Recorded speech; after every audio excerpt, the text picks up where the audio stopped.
All right, hey everybody, this is Rosh, and you're watching Helix Basics. This is a YouTube tutorial series that I'm putting together to help new and experienced users program their Line 6 Helix Floor.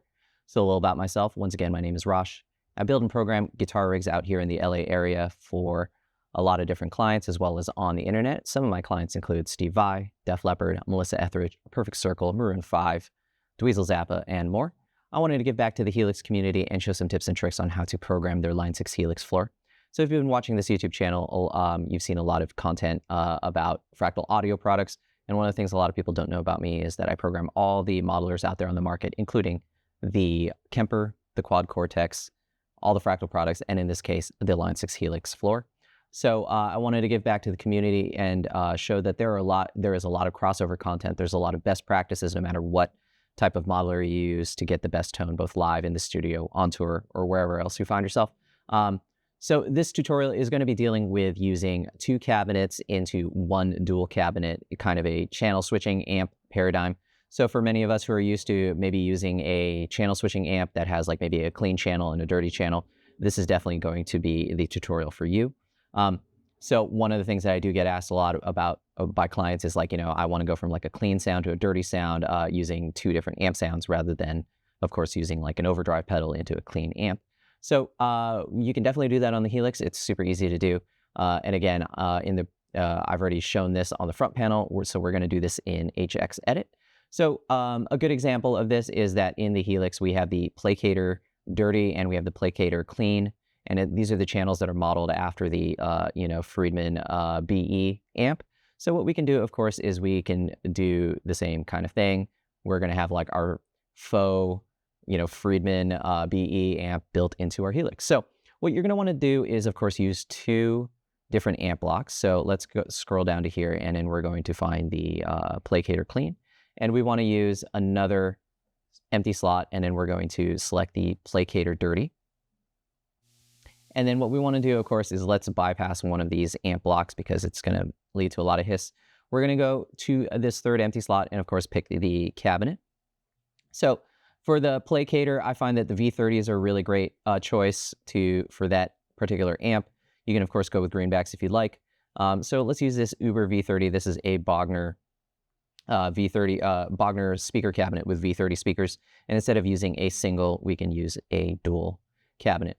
Now, one of the recommendations of why you always use dual cabinets as opposed to single is that I find that two microphones on the same type of speaker or the same type of cabinet definitely fills out the guitar tone a lot better. I don't find that one microphone does everything that I want it to do, and instead I want to use two different microphones to kind of complement each other.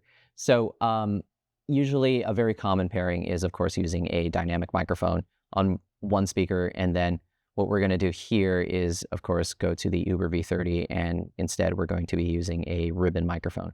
So I do like the Royer 121 paired with the Shure SM57.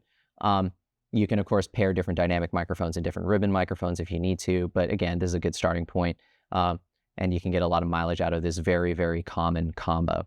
So the first thing that we're going to do is we're going to basically take away the second cabinet microphone right here because we want to just dial in the sound with the first cabinet.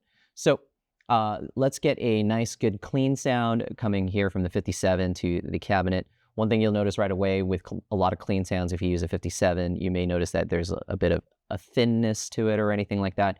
Keep in mind that the second cabinet is going to be used there to fill out the rest of the sound. So, so let's do some standard low and high cuts. So 80 Hertz and 8,000 is a good starting point that I recommend for a lot of users. Somewhere between 80 and 100 Hertz on the low cut, and then somewhere between 5 and 8K on the high cut, depending how much top end you need. I find that above 8K, there's not really that much information that is, good sounding for the guitar. You're going to get a lot of that shrill top end. And then below 80 Hertz, you're going to get a lot of this boominess, especially if you use a full range speaker. If you use any, type of PA speaker, you're going to know this is like boomy low end. That just generally doesn't need to be there. And again, it conflicts with other instruments in a live setting. So the next step is, of course, I recommend that most users start at the cap edge right here. And you can move it towards the center of the speaker or away from the center of the speaker, depending if you need it brighter or darker. Obviously, moving it towards the center of the speaker is going to give a brighter tone, and then moving away from the center of the speaker gives a darker tone. So let's kind of just see what this sounds like right here. And you'll notice that I haven't even turned any of the knobs on the amp yet. All right, so as a clean sound, obviously I want it to actually be clean, this kind of crunchy. I'm gonna turn the bass up a little bit, and then let's kind of hear what we're working with. Okay, so right here I'm using a Les Paul. I'm on the neck pickup right now. So you'll notice that there are two different bright switch options. Let's try bright switch 1. Yeah, I like that one a little bit better. I'm gonna add a little bit more bass and a little bit more treble, and I'm gonna bring up the channel volume just a hair.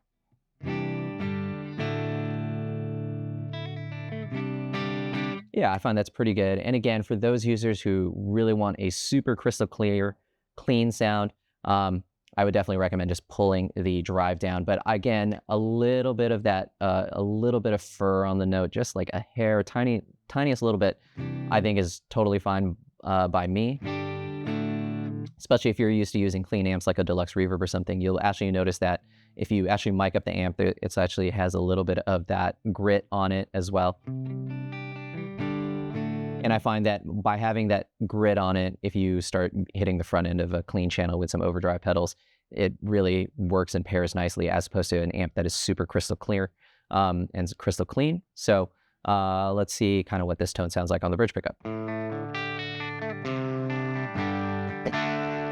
Yeah, I think that sounds pretty good. And again, you may notice that, hey, that tone's pretty thin. And again, remember, we're only using the 57 right now. What we're gonna do is use this ribbon mic and blend in kind of the fullness.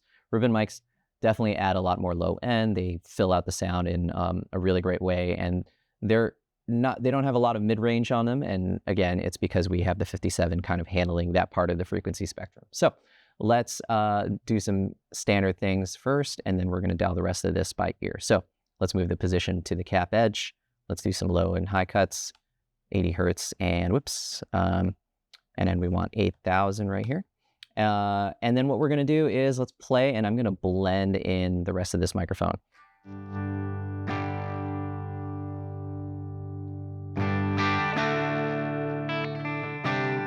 So as you notice, like right around the 5 or 6, 7, you can hear that the low end is, coming back on that guitar tone as opposed to here where it sounds like very anemic.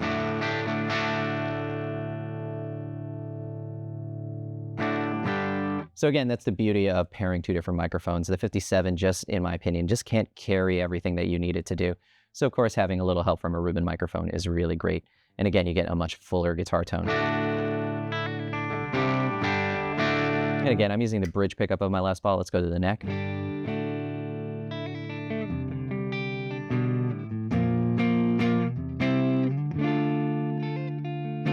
Yeah, I think that sounds pretty good. It could probably go a little bit brighter for me, so I'm actually gonna move this microphone now. Now that I hear the fullness, I'm gonna move it a little closer to the center.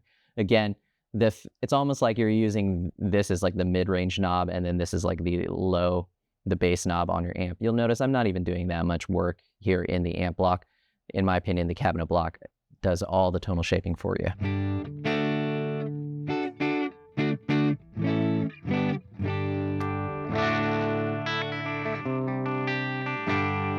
Great.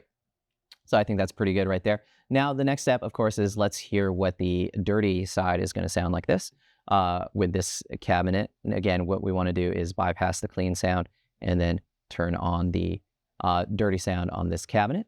So you can hear right here, we want to we'll also level out between the two channels. I think that's actually pretty good already. So I'm going to give it a little bit more bass.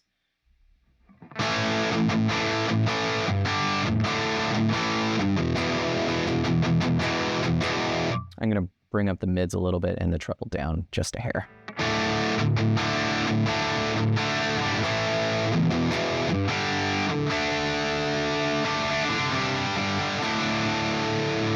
I'm really digging that tone. We don't need to do much, and I don't feel like I need to move the microphone around at all. And I feel like this is a pretty good representation of having a clean and a dirty channel on an amp. So now the next step, of course, is we want to make sure that we have actually a button assigned on the foot controller to toggle between these between both of these. So this is kind of where we want to start assigning the bypass mode to both amps. Now, instead of basically assigning two different switches, we're going to go to the bypass mode right here. And what we want to do is assign the bypass mode of both of these amps to the same switch. But the key is keep one of the amps on and one of the amps off. So right here, you can see that the clean amp is bypassed and then the dirty amp is engaged. So what we want to do is, of course, make sure that the bypass mode is assigned, and we want to assign it to a different foot switch. So I'll assign it to a foot switch, maybe 7. So this would be the bottom left-hand corner. And you can, of course, customize it or do anything like this, but we're just not going to worry about that for the time being.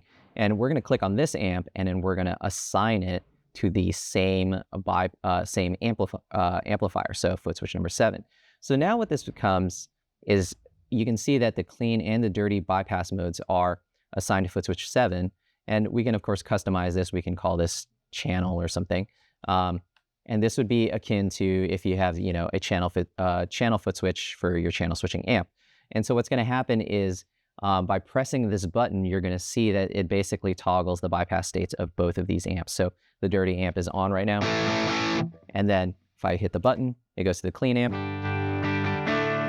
And then back to the dirty amp.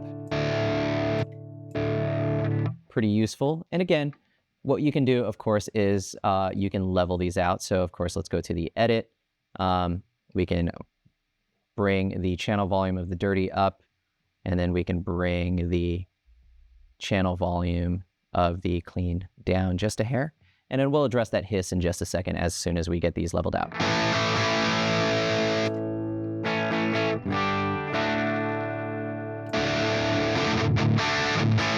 Yeah, I would say maybe let's divide the difference on the clean sound.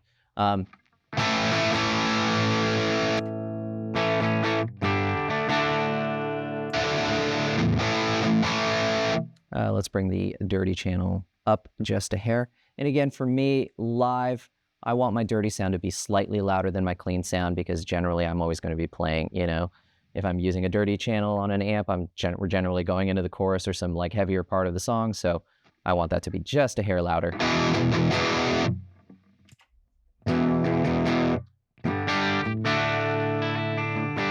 And I'm finding that the particular clean amp is a little bit darker than I would like. So let's bring up the treble a little bit and the presence.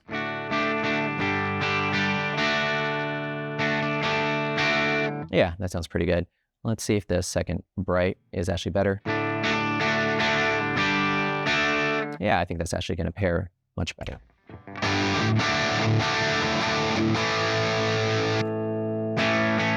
Cool. So now that we got that dialed in, let's go back to the dirty side, and then let's just turn on the gate, get rid of that hiss. And then now we got that. And again, you can hear a little bit of that hiss gate crackle with the hiss going. So what we can do is, of course, bring the decay down so that the gate closes much faster. Yeah, much better. And let's add a reverb to this. So we can do a reverb dynamic hall, and we'll bring the decay down and the mix down to get that tone just right. Now, a couple different options. Of course, if you don't want to use a foot switch to toggle between the amp sounds, you can, of course, use different snapshots as well.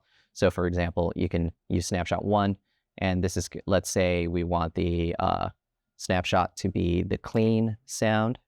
So right there, hit the button. Now we're using the clean sound. And of course, we can use that for snapshot 1. We can go up to snapshots, and we can rename the snapshot to clean. And then what we can do is we can go to snapshot number 2. And what we can do is we can have the dirty amp on, and we can call this snapshot dirty. So now you have, using 2 different snapshots, you can of course go between a clean and a dirty sound as well.